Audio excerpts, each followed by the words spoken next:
Okay guys, I'm playing my own game. I'm gonna show you how to double jump, but you need a gear.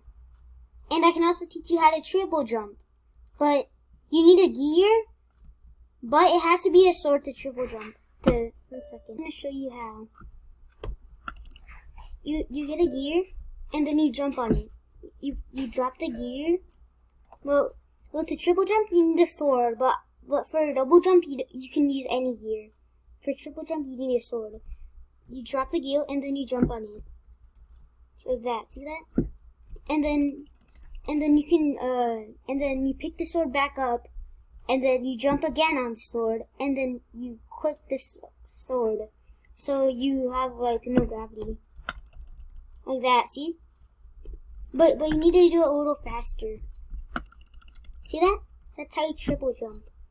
You need to be faster. It also gives you no gravity.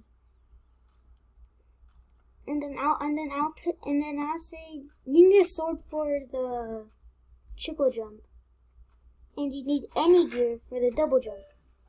That's it. Goodbye.